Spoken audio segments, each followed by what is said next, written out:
Mais forte. Aleluia. Glória a Deus. Podeis assentar. Vamos abrir a palavra de Deus e vamos falar sobre a graça da graça. Nós não podemos dar graças a Deus sem entender o que é a graça. Logo em Gênesis 6:8, vocês podem ver aí no telão, não precisa vocês abrirem a palavra, Gênesis 6:8. Pode colocar no telão, por favor. Noé, porém, achou graça aos olhos do Senhor. Deus, na sua divina misericórdia, achou um homem em um mundo, olha lá, está no telão, em um mundo difícil naquela época, tão difícil que o Senhor resolveu destruir a terra com um dilúvio, porque era homem contra homem, era homem destruindo raças, era homem com várias mulheres e bebidas e destruições, e a face da terra estava desse jeito, pecaminosa de tal forma que enojou ao Espírito de Deus, e Deus resolveu dar fim e cabo à terra. Mas ele falando, encontrou um que o ouviu, um só que o ouviu. Imagine então uma multidão, você falando, ninguém lhe ouve, mas uma pessoa na multidão ouve você. Você está falando ali, falando, ninguém te dá atenção. Assim é como Deus fica. Como Deus fica, Deus fala do seu santo trono e ninguém dava atenção à voz de Deus. E ele achou graça em Noé. Noé ouviu a voz de Deus. Noé tinha um comportamento diferente e por ele Deus resolveu salvar e continuar a humanidade com a família. E na arca, aquela arca, ele pegou, coletou um casal de cada espécie, colocou naquela arca, e houve chuva 40 dias e 40 noites, e houve salvação para a criação. A criação continuou se multiplicando, inclusive Noé, a raça humana por Noé. Então, Deus naquele momento achou graça. Noé, porém, achou graça aos olhos do Senhor. Só ele. Só ele. Houve a época que só Abraão, Deus falava com a terra toda, e só Abraão atentou para a voz de Deus. Então, vivemos uma época assim parecida? Vivemos. Mas graças a Deus que muitas pessoas têm ouvido a voz de Deus. Muitas pessoas têm atentado à voz de Deus. As pessoas têm, não só eu ou só você, mas muitas pessoas têm atentado à voz de Deus. Então, Noé achou graça. Outro texto aqui, João 1,14. João 1,14, a Bíblia diz: E o verbo se fez carne, habitou entre nós, e vimos a sua glória, como a glória do unigênito, do Pai, cheio de graça e de verdade. Então Jesus Cristo habitou entre nós com a plenitude da verdade e a plenitude da graça. E aí eu te digo, o que é a graça? É um favor que se dispensa ou recebe, mas ela vem da origem de favor. Ou você dispensa a graça a alguém, ou você recebe essa graça. Então é um favor, não é pago. Então Jesus Cristo dispensou a graça sobre nós. Então vamos falar sobre a graça da graça. Favor que se dispensa ou recebe. Quando você... Tem muitas pessoas que fazem muitos favores a outras. Ela tem essa característica de fazer. Só que quem faz favor a outras pessoas tem que aprender que se você realmente quer fazer o favor, não fique pensando de nada em troca. Porque senão você vai se decepcionar com o favor que você fez. E vai chegar um momento que você não vai fazer mais nada, porque seu coração vai endurecer. Eu fiz favor a fulano, aí nem me retribui, nem me dá um bom dia. Então você vai viver desse jeito. Então quando você tiver condição de fazer, faça e não olhe nenhum dia e espere receber. Imagine quanto favor Jesus Cristo já fez, desde que a humanidade existe. E quantas pessoas já viraram o rosto para Jesus? Quantas pessoas já viraram o rosto para Deus, para o Pai? E quanto favor Ele já fez para nós? Então observe e tenha a sua vida tranquila. Faça, dê com a mão, sem olhar o que faz a outra. Você nunca vai se machucar. Porque se for um favor que você vai fazer para você se machucar, não faça. Eu vou fazer porque ela vai me ajudar quando eu precisar. Em primeiro lugar, quando você precisar, quem vai lhe ajudar é Deus. É Deus. Então não fique esperando que aquela pessoa venha porque você ajudou ela. Faça e esqueça. Por quê? A conta Quem vai pagar você é Deus. Entendeu? Deus vê que você é uma pessoa boa. E Deus vai trazer sempre retorno para você. Sempre um retorno para você. Então não espere dessa forma.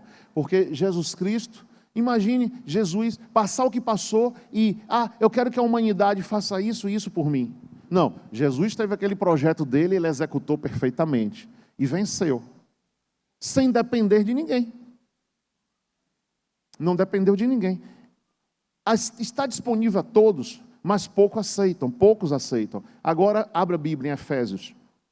Vamos seguir essa sequência em Efésios, no capítulo 2, no 3 e no 4. 2, do 1 ao 7. Então, diga assim: a graça está disponível a todos, mas poucos aceitam. Efésios 2, do 1 ao 7. Olha o que diz o texto. E vos vivificou, estando vós mortos em ofensas e pecados. Em outro tempo andastes segundo o curso deste mundo, segundo o príncipe das potestades do ar, do espírito que agora opera nos filhos da desobediência. Para um pouquinho aí nesse versículo. Quem não tem o Espírito Santo tem espírito da desobediência, está escrito aí. No 2:2. Não tem outro jeito, gente. Não tem um terceiro espírito. Ou é o Espírito Santo, ou é o espírito da desobediência, que habita nas pessoas. Então, olha, em outro tempo andaste, está dizendo que eu e você andava, segundo o curso deste mundo, segundo o príncipe das potestades do ar. A Bíblia está dizendo que o curso deste mundo está regido pelo príncipe das potestades do ar. É como se fosse um grande rio, todo mundo está indo nesse grande rio, e quem rege esse rio é o principado do ar, a potestade do ar. Então, antigamente, você que já é evangélico, que pode ter uma pessoa aqui que ainda não seja batizado, não está ainda na presença de Deus, e que você esteja, acho que você veio aqui para isso, é segundo o príncipe das potestades do ar, o espírito que agora opera nos filhos da desobediência. Quem desobedece a Deus, tem um espírito que opera nele, e esse espírito que opera nele é o espírito do mundo.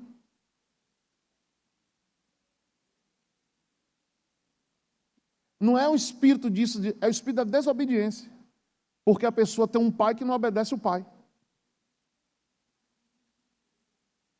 Entendeu? Ele é ser humano, mas não obedece ao Senhor. O texto segue. Entre os quais todos nós também antes andávamos, nos desejos da nossa carne, fazendo a vontade da carne e dos pensamentos. E éramos, por natureza, filhos da ira, como os outros também. Então, olha que situação. Deu na mente, eu fiz. A vontade da carne. Aí você chega e entrevista um cidadão, quando às vezes a polícia prende. Por que foi que você matou aquela pessoa? Me deu vontade. Me deu vontade, eu fui lá e matei. Entendeu? Cada um com um grau. Outra com vontade de comer. Eu tive vontade de comer isso que eu não podia, que o médico proibiu. Eu fui e comi. E o outro disse simplesmente, eu tive vontade de matar. Não é chocante? Chocante. Mas aí, entenda que quando a gente obedece a Deus, evita tudo isso na nossa vida. Fazendo a vontade da carne e dos pensamentos. Éramos, por natureza, filhos da ira, como os outros também. Mas Deus, que é riquíssimo em misericórdia, diga glória a Deus, pelo seu muito amor, com que nos amou, estando nós ainda mortos em nossas ofensas, Ele nos vivificou juntamente com Cristo. Aí vem, pela graça sois salvos. Então temos que dar graças a Deus em tudo, porque você estava lá no teu erro e Deus foi lá e te buscou. Imagine que, será que a gente pensava isso? A gente estava no erro, uma hora dessa, domingo, uma chuva dessa, a gente estava fazendo alguma coisa em algum lugar escondido, no erro. E aí, a gente nem na cabeça pensava, um dia tem um Deus que vai me salvar. Não, a gente não imaginava e Ele foi lá e nos salvou. Jesus já olhava para mim, Jesus já olhava para você. Sem a gente nem o conhecer. Mas Ele já estava de olho, um telescópio lá do céu olhando para a gente, olhando e nos filmando. Isso é muito forte, é muito importante. Mas pelo quê? Pela graça. O que é que você pagou para ele estar olhando para você? Nada, é a graça dele, porque a graça é de graça. A graça é de graça. Seguimos o texto aqui. 6. E nos ressuscitou juntamente com ele e nos fez assentar nos lugares celestiais em Cristo Jesus. Querida, a tua reunião é no céu. Eu estou assentado. Só você sai de lá. Você está assentado nas regiões celestiais. Jesus já tem você como um morador do céu. Ele já tem você assim. Ele não lhe vê de outra forma. Ele lhe vê como um cidadão celestial, como um cidadão, sabe, abençoado. Para mostrar nos séculos vindouros, no 7, as abundantes riquezas da sua graça, pela sua benignidade para conosco em Cristo Jesus. O que é que Jesus quer mostrar aos séculos vindouros? A sua graça. Ele quer mostrar a graça dele. Porque pela graça sois salvos, no 8, por meio da fé. Isto não vem de vós, é dom de Deus. Amém, igreja? Pela graça você foi salvo. Não vem das obras para que ninguém se glorie. Se fosse pelas obras, uma pessoa que está agora debaixo da chuva pregando o evangelho, estaria melhor do que eu e do que você que estamos no seco. Ah, você estava lá no conforto, na cadeira, no ar-condicionado, eu estava me molhando. Então eu sou salvo, você não é, que você está com a roupa seca. Então não é pelas obras. Amém, igreja? Não é pelas obras. Porque sempre teria alguém que ia fazer mais do que você. Ah, eu oro 3 horas por dia, o outro ora 8. Então sempre pelas obras. Ah, eu vou no hospital uma vez por ano. O cara vai dizer, eu vou todo dia evangelizar no hospital. Então sempre, por isso que a salvação não vem das obras, porque a pessoa ia se gloriar. Ah, minha obra é maior do que todo mundo, ó. A glória é dele. Porque somos feitura sua, criados em Cristo Jesus para as boas obras, as quais Deus preparou para que andássemos nelas. No versículo 11, 8 a 10, 2 a 1 a 7, até o 10. Ok, até o 10. Já lemos aí o texto todo. Agora veja o capítulo 3, do versículo 1 até o 5. Por esta causa, eu, Paulo, sou prisioneiro de Jesus Cristo por vós, os gentios. Se é que tendes ouvido a dispensação da graça de Deus, para que convosco me foi dada, como me foi este ministério manifestado pela revelação, como acima em pouco vos escrevi. Porque, quando ledes, podeis perceber a minha compreensão do ministério de Cristo, o qual em outros séculos não foi manifestado aos filhos dos homens, como agora tem sido revelado pelo Espírito aos seus santos apóstolos e profetas. Então, essa graça, essa explicação da graça, não foi revelada há séculos antes do apóstolo Paulo, mas foi revelado naquele momento e está sendo revelado para mim e para você aqui hoje. Amém? Diga, pela graça, eu sou salvo. Olha o 7 e 8, do qual fui feito ministro, pelo dom da graça de Deus. Então o apóstolo Paulo não está dizendo, eu fui ministro pelo trabalho que eu desempenhei, pelas prisões que eu passei, pelas surras que eu tomei, pelos jejuns. Ele não está dizendo isso, ele diz o quê? Ele não olha nada do que ele fez, nada das dores que ele passou, ele olha o quê? Pela graça de Cristo. Pela graça de Cristo. A saber, o 7, do qual fui feito ministro pelo dom da graça de Deus, que me foi dado segundo a operação do seu poder. A mim, o mínimo de todos os santos, me foi dada esta graça de anunciar entre os gentios, por meio do evangelho, as riquezas incompreensíveis de Cristo. Olha como ele fala, como o texto fala, incompreensíveis, mas pelo Espírito Santo você passa a compreender as riquezas de Deus na tua vida. Diga, eu sou rico em Cristo Jesus. 4, do 4 ao 11, aí mesmo em Efésios 4, versículo 4 até o 11. Olha o que diz o texto. Há um só corpo, um só Espírito, como também fostes chamados em uma só esperança da vossa vocação. Um só Senhor, uma só fé, um só batismo. Aqui é bom a gente explicar um pouquinho, porque muitas pessoas dizem um só batismo. Pastor, eu me batizei com 12 anos, com 13, com 11, não sabia o que era o batismo, desviou da igreja há muito tempo, agora pastor, eu quero me batizar de novo. Um só batismo que está falando não é a quantidade, está falando da forma, um só batismo, que é a forma onde todo o seu corpo vai ser coberto pela água. Você vai ser imerso na água, em nome do Pai, em nome do Filho e do Espírito Santo, e em nome de Jesus. Vai levantar, você foi batizado nas águas. Um só batismo. Mas muitas pessoas acontece isso. Quantas pessoas eu já batizei pela segunda vez? Porque ela batizou criança, batizou com 18, batizou com 20, se afastou, pastor, não sabia o que era fé. Eu fui empolgado pelo meu pai, pela minha mãe, pela igreja que eu congregava, e eu fui para carnaval, micareta, fiz tudo de errado, e agora eu quero me batizar de novo. Então, a pessoa pode se batizar de novo nessa situação? Sim, pode, nada impede, porque ela mesma tem a certeza de que a vida dela, no primeiro batismo, e tudo que ela fez de errado, ela não era crente. Não tinha um arrependimento. Então ela vem, se batiza de novo, quando volta para Jesus. Normalmente, volta para Cristo em outras igrejas. As pessoas dificilmente voltam, quando se afastam há muito tempo, voltam para as mesmas igrejas, onde, por vergonha, por uma série de situações, prefere ir até outra igreja e lá ela se batiza. Então, querido, esse um só batismo é em relação à forma do batismo. A forma do batismo. Um só batismo, a Bíblia está dizendo, um só Senhor, uma só fé, um só batismo. Veja que aqui também abre parênteses para a gente falar de uma só fé. Observe que muitas pessoas têm fé em Cristo, mas têm fé no galho de arruda, têm fé naquela planta comigo ninguém pode, têm fé em vestir branco sexta-feira, têm fé na ferradura atrás da porta, têm fé na figa dentro da bolsa. Então ela tem vários tipos de fé. Tudo que fala ela tem fé. Eu tenho fé no incenso, eu tenho fé nisso, eu tenho fé naquilo, porque minha avó tem a fé nisso, meu tio tem a fé naquilo, meu amigo tem a fé naquilo outro, meu jogador de futebol que eu gosto tem a fé naquilo. Então a pessoa tem fé em tudo. Jesus quer que você tenha uma só fé. Em quem? Ele. Basta. Jesus Cristo de Nazaré, o Todo-Poderoso. Aquele que ressuscitou, aquele que está vivo e aquele que tem poder de interferir na tua vida e de salvar a tua vida. Quem pode aplaudir a Jesus? Uma só fé.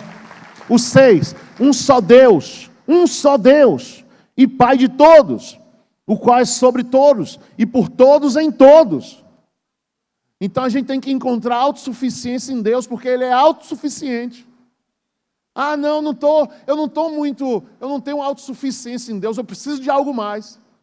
Eu preciso de algo mais para alicerçar minha fé, para ser um homem de fé. Não, Jesus Cristo é exclusivo e a tua fé tem que ser exclusiva. Amém, querido? Não precisamos mais de nada.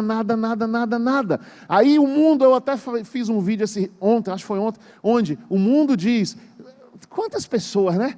Quantas pessoas? Na formatura que eu estava lá, eu fiz uma formatura de medicina sexta-feira, e aí sentei na mesa com um espírita, um padre e um pai de santo.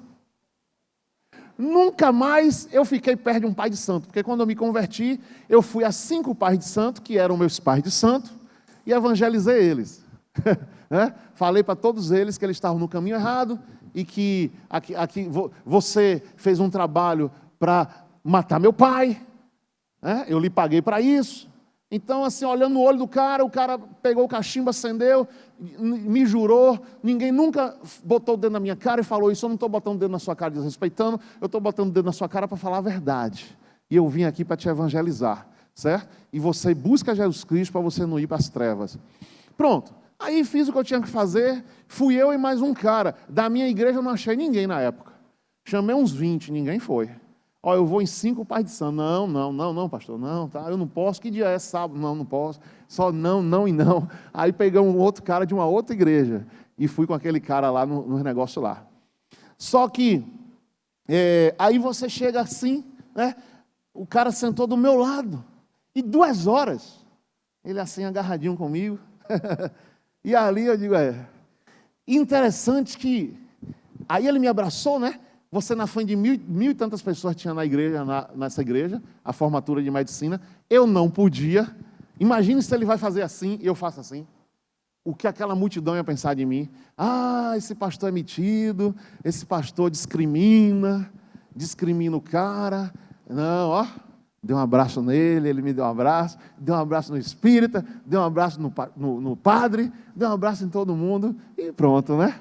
Agora, na hora de seguir, siga seu caminho sozinho, porque a salvação é individual, aí eu não vou com você.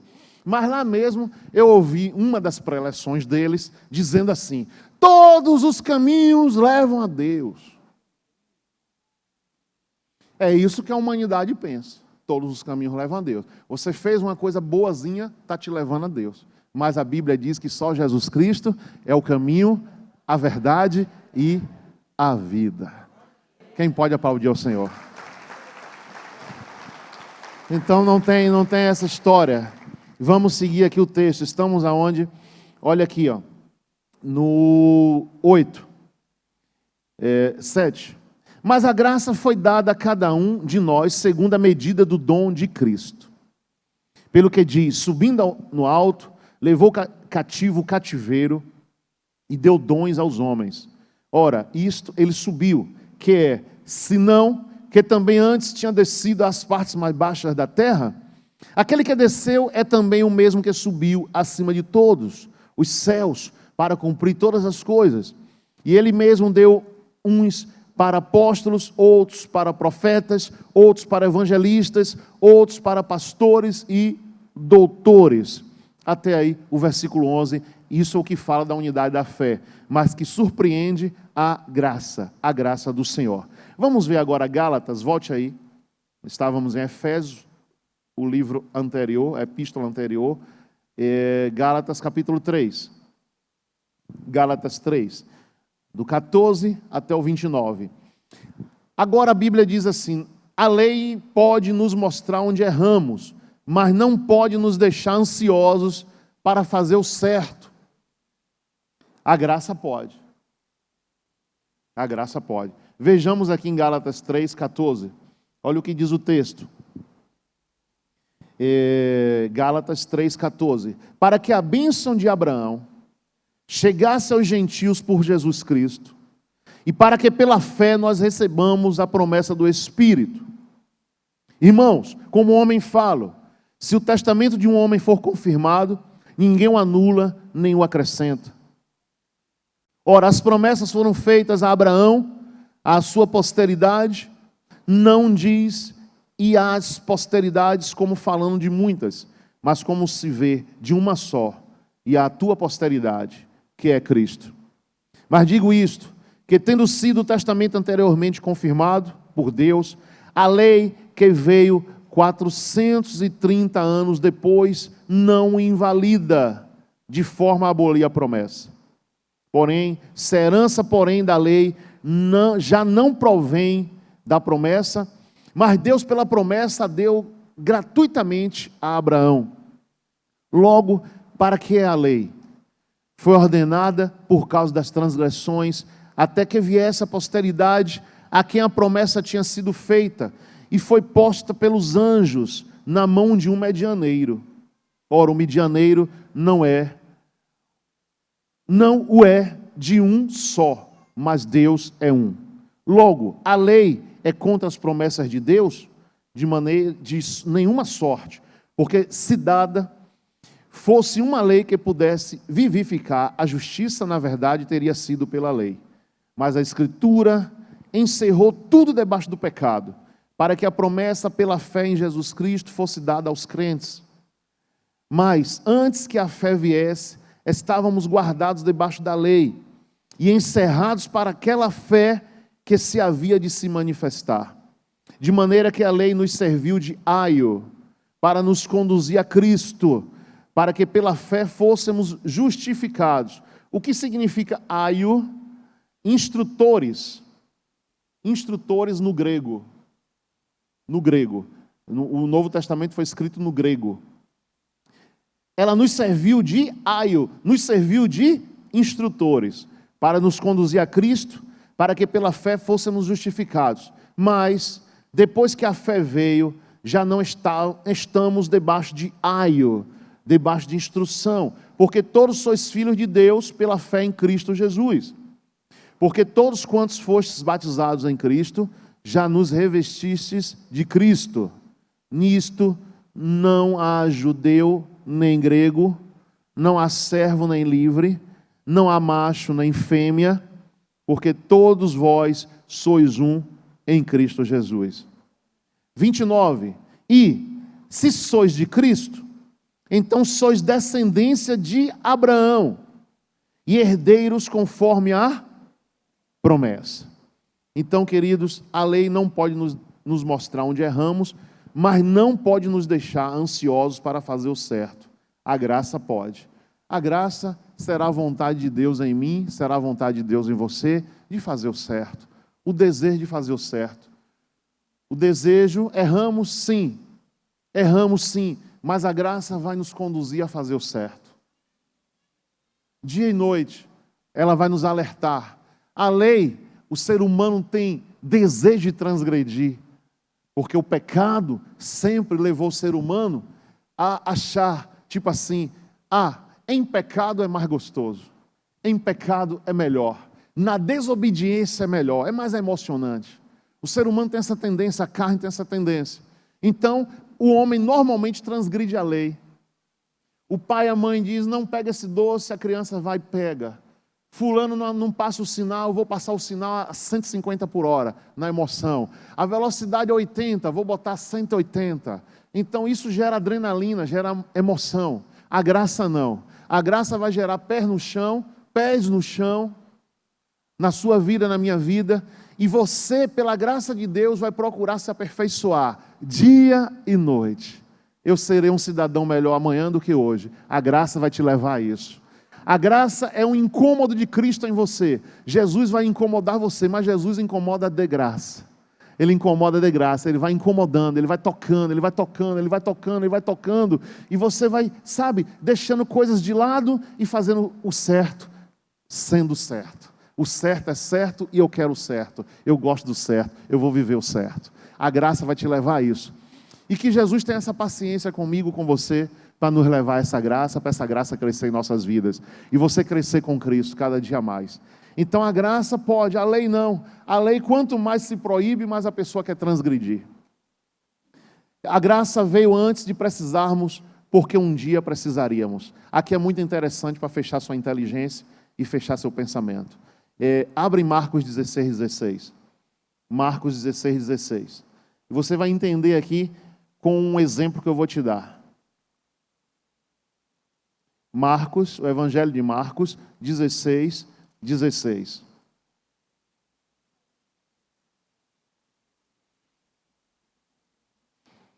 Quem crê e for batizado será salvo, mas quem não crer será condenado. Então necessitamos, nesse texto, de passar a crer, de ser batizado para ser salvo. A graça veio antes de precisarmos, porque um dia precisaríamos. Preste atenção. Ninguém faz um seguro do carro para usar.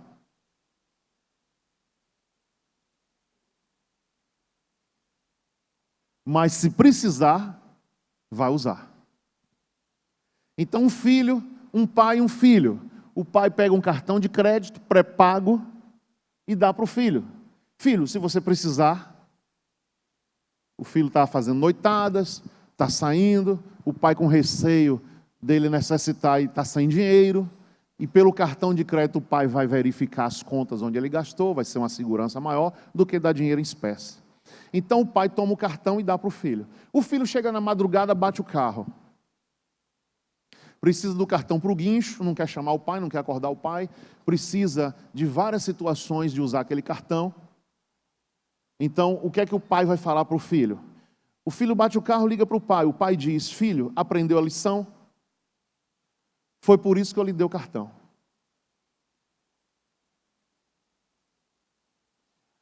Quando você precisar da graça do Senhor, Ele vai dizer, aprendeu a lição?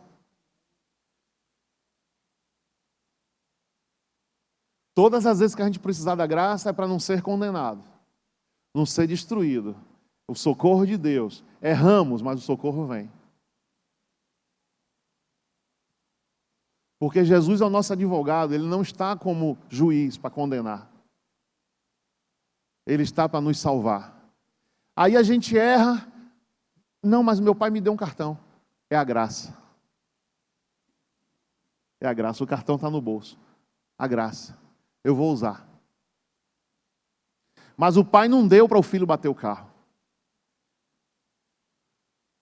Jesus não morreu na cruz, não dispensou a graça sobre nós para você ficar a vida inteira errando. Para você errar hoje, errar amanhã, errar todos os dias, entrar 2020, 2021, continuar errando. Não. Vamos deixar essa franquia do seguro sem pagar. Porque quando precisar, tem que pagar a franquia. A taxa é alta. Mas eu já paguei o seguro, vou pagar a franquia? Sim. Carro de terceiros é um valor, outra situação, outros valores, e aí vai. Mas o pai depois, no outro dia, filho, você usou o cartão? Usei. O que foi? Eu atravessei o sinal, no meio da madrugada, estava com uma menina nova, me incentivei, queria mostrar a menina o motor do carro, e corri muito, bati o carro. Mas você aprendeu a lição, meu filho? Você usou o cartão, mas você aprendeu a lição? Então, todas as vezes que a gente erra, nós vamos usar a graça de Cristo. Mas Cristo vai virar para a gente e perguntar, você aprendeu a lição? Aprender a lição é não fazer de novo. Aí já entra outra situação. Lembra aquilo que eu falo dos animais direto? Se eu pudesse, eu falava toda a pregação. O animal, ele toca num capim que faz mal a ele, o cachorro come a comida que fez mal a ele, ele vai morrer de fome, se ele estiver preso naquele ambiente, ele não vai comer aquela comida de novo. Porque ele diz, eu vou esperar aqui para ver se alguém vai me salvar, mas essa comida, ela mata, eu não vou tocar mais. O homem não, ele aprende a fumar, ele aprende a usar droga, ele aprende a beber, ele aprende a fazer o mal e repete até morrer. Essa bebida está acabando com o meu fígado, mas ele toma de novo, toma de novo, toma de novo, toma de novo. Essa droga está matando o meu corpo, mas ele usa, e toca nela. O animal, nenhum animal toca naquela refeição que fez uma dor de barriga nele de novo. Se você quiser fazer essa experiência, faça na sua casa. Se você tem um animalzinho, coloca uma comida estragada e veja. Coitado do bichinho, né? Que experiência o pastor está mandando fazer? Mas é verdade. O animal não come, ele fica, ó. Ele espera outra comida, mas não toca naquela. Então, é isso que Jesus quer com a graça dele. Que você aprenda, saiba que isso faz mal e você não toque de novo. Mas a graça dele está dispensada para você. Se você precisar, saca. Jesus negociou, pagou as nossas dívidas com o sangue dele, e o crédito é grande. Precisou, pode sacar. Tem um cheque lá enorme de graça para a gente receber. Amém? É a misericórdia do Senhor, é a graça do Senhor. Mas assim, temos que ser prudentes. Porque Jesus perdoa, eu vou ficar planejando um pecado? Não. Existe aquele pecado que você cai assim, sabe? Você não planejou, aconteceu. Mas aquele premeditado, eu tenho certeza que o julgamento do Senhor é maior.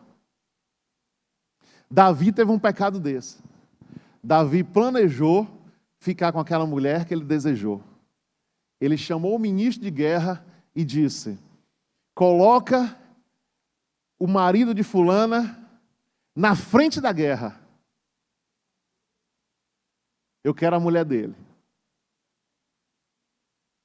Ele planejou. E o marido da mulher morreu.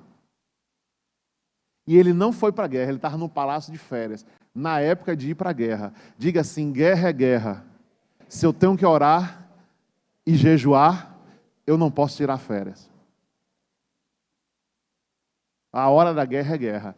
A guerra era desfeita na primavera e no verão. No inverno ninguém ia para a guerra. No inverno, na Europa e na parte da Ásia, eles preparavam armas, estocavam armas. Quando era no verão, primavera, nós vamos ganhar terras, continentes. Saiam para a guerra. Davi não foi para a guerra. Mandou exército. O rei tinha aqui na frente. Mandou exército. E ficou de férias no palácio dele. E quando o homem está de férias, ele tirou férias de Deus.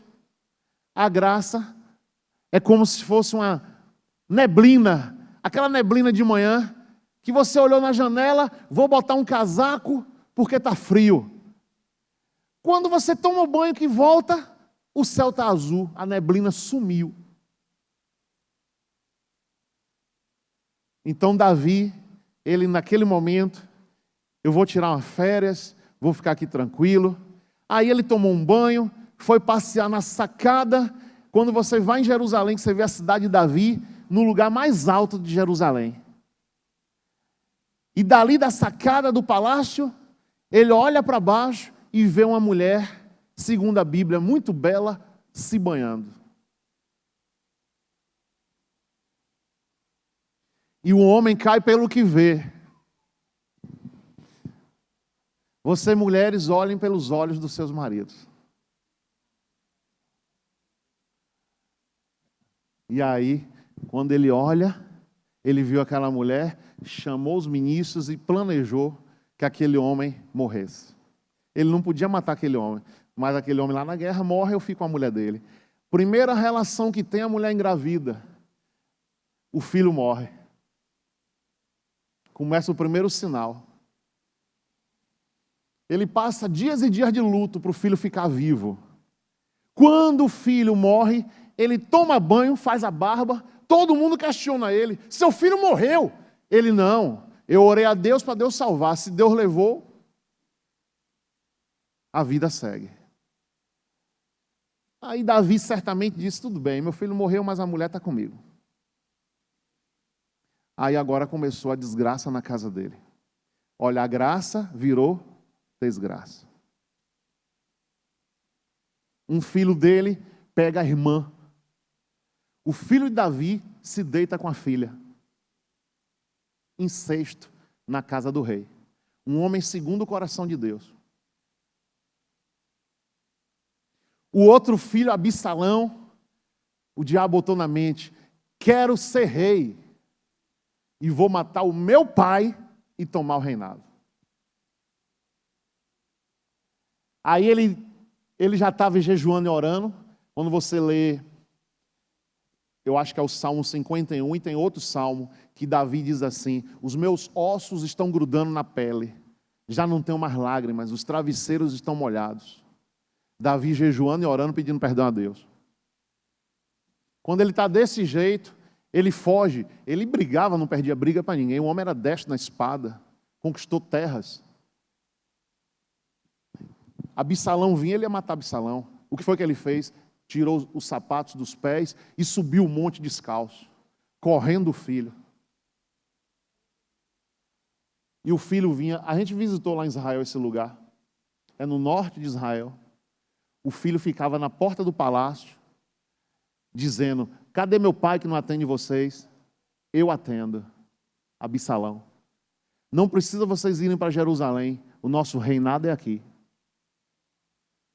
Aí ele resolve subir contra Jerusalém para tomar tudo do pai, tomar Israel. Quando ele chega no meio do caminho, ele quebra o pescoço numa árvore. Não era porque o pai estava errado que o filho tinha que matar o pai. Honra teu pai e tua mãe, para seus dias se prolongarem na terra. Eu sei que toda essa história foi terrível na vida de Davi, e Davi aprendeu. Porque a graça, a neblina apareceu de novo. A graça veio de novo.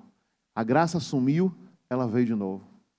Então, queridos, querida, guarda os mandamentos do Senhor, para que a graça não desapareça da tua vida. E hoje é um dia de ações de graça, onde nós vamos glorificar o nosso Deus agora. Confie que o teu Deus é rico. Tu precisa de ouro, Deus é rico. Não vai precisar você tomar nada de ninguém. Confie que Jesus é misericordioso. Confie que Jesus perdoa. Confie que Ele cura a ferida. Confie que Ele cura os traumas. Confie que Ele faz tudo. Confie, é fé. Meu Deus vai executar o projeto. Não precisa fazer o meu projeto, porque o meu projeto é distorcido. Mas o projeto do Pai não é distorcido, é certo, é correto. Aí você confia que Ele vai. Não, Deus está demorando, eu vou fazer do meu jeito. Vamos ficar de pé e vamos orar. Não faça do seu jeito. Confie que Deus vai executar o projeto dele. Amém? Esse é o nosso Deus, essa é a graça do Senhor. Vamos confiar nele. Porque muitas vezes você vai correr e não vai dar certo. Você vai voar e não vai dar certo. Deixa Deus fazer por você. Você é um guerreiro, um vitorioso. Até para vir de carro nessa chuva estava complicado, mas você veio. Que Deus te abençoe grandemente. Vamos agradecer a Deus aqui diante do altar. Sai do seu lugar, venha para aqui. Quando a igreja está muito lotada, domingo não dá para a gente fazer isso. Mas hoje dá. Vem aqui à frente e vamos clamar ao nosso Senhor e glorificar Ele. Porque a graça de Deus está sobre nós.